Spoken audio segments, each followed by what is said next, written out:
Welcome to our discussion topic of the day. We are going to discuss acids. So what is an acid? An acid is a substance that dissociates in water to release hydrogen ions as the only positive ions. So what are some of the characteristics of acids? So one is they turn blue litmus paper and methyl orange to red. Another thing is, so we can classify acids as either strong or weak. So the difference between the two types of acids are, one, the dissociation. We say strong acids undergo complete dissociation while weak acids undergo partial dissociation. Again, we're saying strong acids are better conductors of electricity compared to weak acids, and strong acids tend to have a low pH value compared to weak acids. Now let us look at the dissociation. So what is dissociating? Dissociation is basically ionization. Okay, so we are saying strong acids undergo complete ionization or complete dissociation. So for example, examples of strong acids in this case will be hydrochloric acid. We will also have sulfuric acid. An example of a weak acid that you're going to talk about in this case is ethanoic acid. Okay, so we are going to write ethanoic acid. That is an example of our weak acid.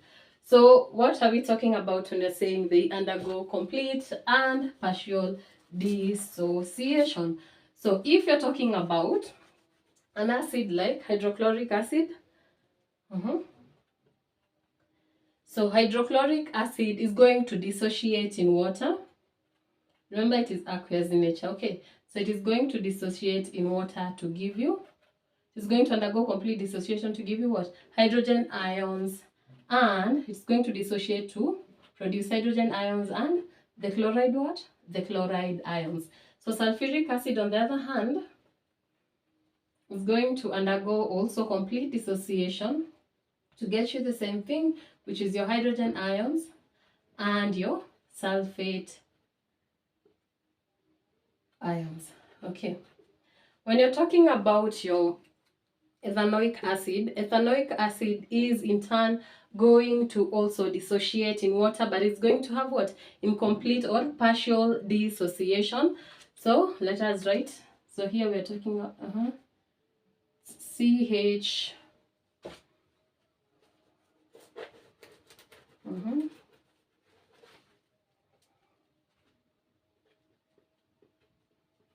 So ethanoic acid, we're saying it's going to dissociate in water to give you hydrogen ions. Let us put the state symbol. It is important to always put the state symbol when you're writing equations. So you're going to get hydrogen ions and an ethanoate.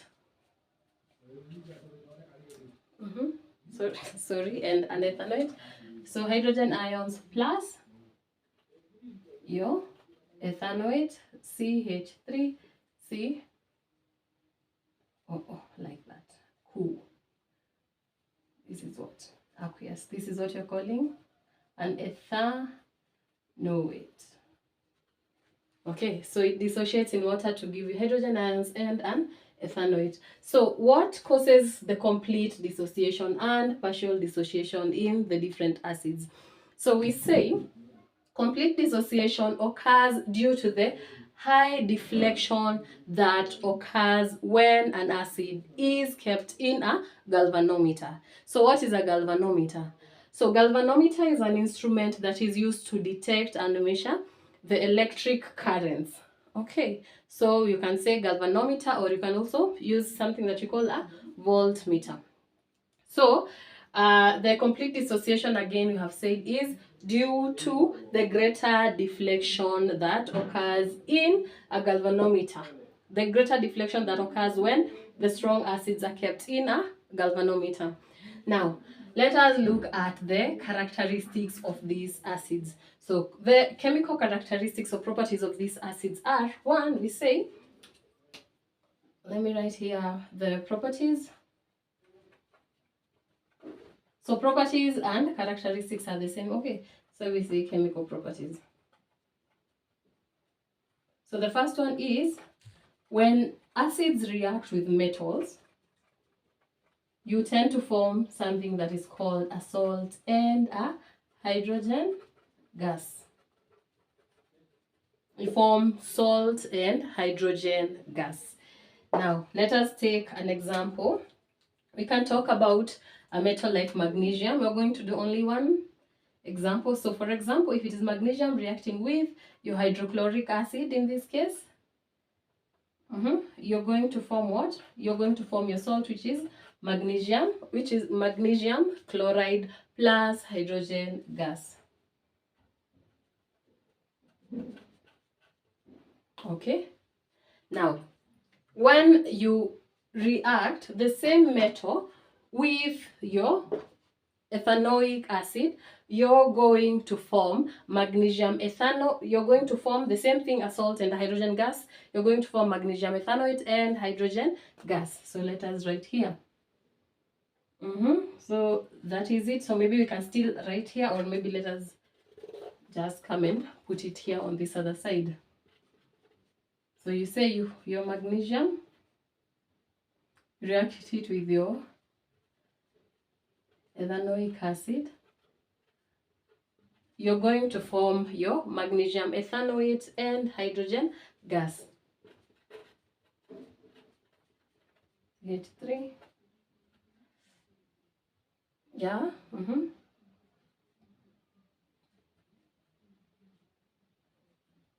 You're going to put a 2 there because of the magnesium, the valency of magnesium, plus what? Plus your hydrogen what? Plus your hydrogen gas. So you're saying this one is called magnesium. This is referred to as magnesium ethanoate. Ethanoate. Now, if you take magnesium, we can do another one. So if you react magnesium with ethanoic acid, you're going to form magnesium oxalate plus hydrogen what? Plus hydrogen gas. So we are saying magnesium plus ethanoic acid, H2C2O4. Let me just write here, this is ethanoic acid. We've said you're going to form your magnesium oxalate plus hydrogen gas.